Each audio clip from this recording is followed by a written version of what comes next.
First ever factory outlet Mukunda jewellery కేపీహెచ్పి కొత్తపేట్ ఖమ్మం సోమాజిగూడ హన్మకొండ. జై శ్రీకృష్ణ. ఆండాల్ తిరువడిగళే శరణం. ధనుర్మాసం చాలా వేగంగా వడివడిగా ముందుకు పరుగులు పెడుతూ ఉంది కదండి. ఇలా కళ్ళు మూసి అలా కళ్ళు తెరిచేసరికి అయిపోతుందా అన్నంత వేగంగా పరుగు పెడుతుంది. పొద్దున్నే లేవటాలు, స్నానాదులు, పొంగళ్ళు, తిరుప్పావై సేవాకాలాలు, ఆచార్య భాగవతోత్తమ సత్కారాలు, సన్మానాలు, దాన ధర్మాలు, ఇలా చాలా సంబరాలతోటి ఈ అర్థాన్ని వినడంతో సాగిపోతూ ఉంది చాలా ఆనందంగా. అలాగా 18 పాసురాలు అమ్మవారి అనుగ్రహం అయిపోయింది. నిన్న 19వ పాసురంలోకి మనం ఇప్పుడు ప్రవేశిస్తున్నాం. పాసురాన్ని చూద్దాం. குத்து விளக்கெரிய கோட்டுக்கால் கட்டின்மேல் மெத்தென்ற பஞ்சசயனத்தின் மேலேறி கொத்தலர் பூங்குழல் நப்பின்னை கொங்கை மேல் வைத்து கிடந்த மலர் மார்பா வாய் திறவாய் மைத்தடங்கண்ணினாய் நீ உன்மணாளனை எத்தனை போதும் துயிலெழ ஒட்டாய்கான் எத்தனை ஏலும் பிரிவாத்தகில்லாயால் தத்துவமன்று தகவு ఏలోరెంబావాయ్.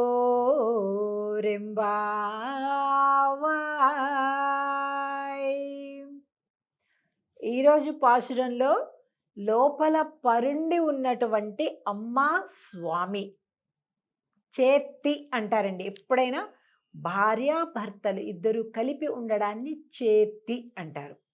ఆ చేత్తి సేవ జరుగుతుంది ఈరోజు పాసురంలో.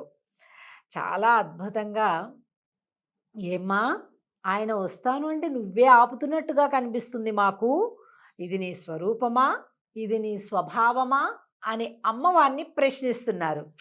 భక్తిలో ఉండే చమత్కారమే ఇదండి.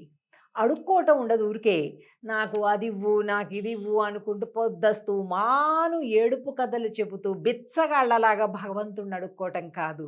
భగవంతుడితో స్నేహం చేయడం నేర్పిస్తుంది తిరుప్పావై. తిరుప్పావై అంటే భగవంతుడితోటి ప్రేమని నేర్పిస్తుంది, భగవంతుడితోటి స్నేహం నేర్పిస్తుంది, భగవంతుడితోటి ఆడిపాడటం నేర్పిస్తుంది, భగవంతుడితోటి ఆనందించటం నేర్పిస్తుంది, భగవంతుడిని ప్రశ్నించటం నేర్పిస్తుంది, భగవంతుడిని నిలబెట్టడం నేర్పిస్తుంది. అందుకే తిరుప్పావై అంత బాగుంటుంది. అమ్మమ్మో అమ్మమ్మో అనుకుంటూ భయంగా దూరంగా ఉండేలాగా ఉండనివ్వదు. భగవంతుడిని మనమే అజమాయిషి చేసేలాగా ఉంటుంది. మరి ఆండాళ్ళ తల్లి చేసింది కదా, అలాగే ఆవిడ పాసురాలు చదువుతూ మనం కూడా అలాగే చేస్తాము అన్నమాట. సరే, పాసురంలో చూస్తే ఎలా ఉన్నారట స్వామి అమ్మాయి ఇద్దరు కూడా అంటే குத்து விளக்கு எரிய கோட்டுக்கால் కట్టిన్మేల్. వాళ్ళు మంచం మీద స్వామి అమ్మ ఇద్దరు ఉన్నారట. ఆ చుట్టూత దీపాలు ఉన్నాయట. ఆ చుట్టూతా ఉండేటటువంటి దీపాలు ప్రకాశిస్తూ ఉంటే మంచం చుట్టూ మొత్తం దీపాలంట, అవన్నీ ప్రకాశిస్తున్నాయట. మెత్తెండ్ర పంచశయనతిన్ మేల్ ఏరి, 5 లక్షణాలు కలిగినటువంటి మంచం అట అది. మెత్తెన్న పంచశయనతిన్ మేలేరి అంటే 5 లక్షణాలు కలిగినటువంటిది. ఏంటిది అంటే చలికాలంలో వెచ్చగా ఉంటుందట, వేసవి కాలంలో చల్లగా హాయిగా ఉంటుందట, సహజంగానే సుగంధ పరిమళాలు వెదజల్లుతూ ఉంటుందట, మెత్తమెత్తగా ఉంటుందట. అలా అలా దాని మీద ఒరగడమే ఆలస్యం, డీప్ స్లీప్, గట్టి నిద్రలోకి వెళ్ళిపోతామంట. అదండి 5 లక్షణాలు. 5 ఇప్పటిదాకా 5 చెప్పాను. పంచశయనతిన్ మేలేరి అని ఉందండి పాసురంలో. 5 లక్షణాలు కలిగినటువంటి మంచమట అది. ఏంటది? చలికాలంలో వెచ్చదనం, వేసవి కాలంలో చల్లదనం, మెత్తనిదనం, అలాగే పరిమళాలు వస్తుందట సహజంగా. అలాగే ఐదవది అలా ముట్టుకుంటే చాలు నిద్ర వచ్చేస్తుందట మనకి. పడుకోవటం, దొర్లటం, అబ్బా! ఉబ్బో అంటం, లేకపోతే దానికోసం ఒక టాబ్లెట్ ఏసుకోవటం, లేకపోతే ఏవో కాసిన పాటలు వినడం, ఏం అక్కర్ల. అలా పట్టుకుంటే చాలు నిద్ర వచ్చేస్తదట. అలాంటి మంచం మీద ఉన్నారట అమ్మ, స్వామి. "குத்தலர் பூங்குழல் நப்பின்னை கொங்கை மேல் వైతు కింద మలర్ మార్బా వాయ్ తిరవాయ్." అబ్బా! విశాల వక్షస్థలం కలిగినటువంటి ఓ స్వామి, ఆ స్వామి అమ్మవారిని ఇలా దగ్గరగా హత్తుకొని ఉన్నారట. అలాంటి దృశ్యాన్ని ఈ గోపికలందరూ చూశారు. "వాయ్ తిరవాయ్, అమ్మా కొద్దిగా నోరు తెరవరాదా, మమ్మల్ని అనుగ్రహించరాదా" అంటున్నారనమాట. అలాగే మైత్తడం కండినాయ్, అమ్మా స్వామి మా కోసం రాబోతుంటే నువ్వు నీ కాటుక కళ్ళతోటి స్వామిని ఆపుతున్నావు, ఆపేస్తున్నావు నువ్వు. అసలు నువ్వు కదా రక్షించాల్సింది. అలాంటిది ఆయన రక్షించటానికి వస్తుంటే, ఆయన మా కోసం తలుపు తీయడానికి వస్తుంటే నువ్వు కళ్ళతోటి స్వామిని శాసిస్తున్నావు, ఆపుతున్నావు. అమ్మా ఏంటిది? అసలు ఆయన కంటే ముందు నువ్వు రావాలి కదా. అంతే కదండి, అమ్మవారే కదా ఎప్పుడు ముందు మనల్ని కాపాడాల్సింది, ఆ ముందు మనం రక్షించాల్సింది. మనకుండేటటువంటి పాపపు ముఖాలు స్వామికి కనిపించనివ్వకుండా ఉంచేది అమ్మవారే కదా. కానీ ఏంటవుతుంది, ఆయనేమో రాబోతుంటే నువ్వు ఆయన్ని శాసిస్తున్నావు. మైత్తడం కண்ணினாய் నీ ఉన్మణాళనై, నీ భర్తను ఎత్తనై పోదుం తుయిలజ ఒట్టాయిగాన్. మా ఆయన యొక్క విరహాన్ని, ఎడబాటుతనాన్ని నీవు భరించలేవా?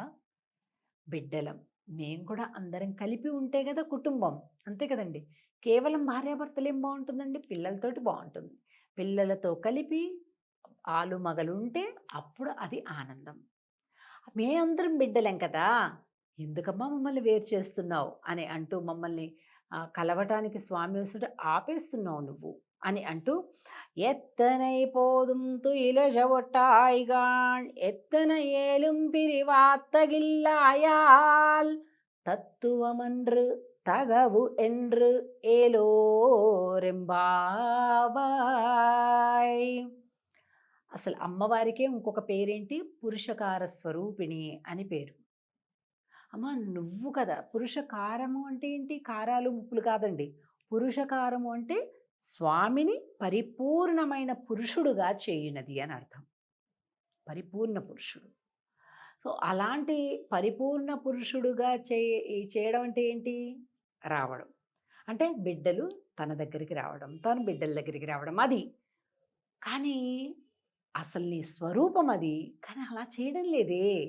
నీ స్వరూపము అది కాదు, నీ స్వభావము అది కాదు, కానీ ఎందుకు ఇలా చేస్తున్నావమ్మా అని ప్రార్థించడం కనిపిస్తుంది మనకి ఈ పాశురంలో. దీన్ని చేతి పాసురం అంటారు. అంటే స్వామి అమ్మ కలిపి ఆనందాన్ని అనుభవిస్తూ ఉండేటటువంటి ఒక అద్భుతమైనటువంటి దృశ్యాన్ని భావన చేస్తున్నారు ఆండాళ్ళ గోష్ఠి అంతా కూడా. పాశురాన్ని ఒక్కసారి పాడుకుందాం. కుత్తు విளக்கு ఎరి, గుత్తులు గుత్తుల దీపాలట. குத்து விளக்கெரிய கோட்டுக்கால் கட்டின்மேல் மெத்தென்ற பஞ்சசயனத்தின் மேலேறி கொத்தலர் பூங்குழல் நப்பின்னை கொங்கை மேல் வைத்து கிடந்த மலர் மார்பா வாய் திரவாய் மைத்தடங்கண்ணினாய் நீ உன்மணாளனை எத்தனை போதும் துயிலஜ ஒட்டாய்கான் எத்தனை ஏலும் பிரிவாத்தகில்லாயால் தத்துவமன்று தகவேலோரெம்பாவாய். ஆண்டாள் திருவடிகளே சரணம். ஜெய் ஸ்ரீ கிருஷ்ணா.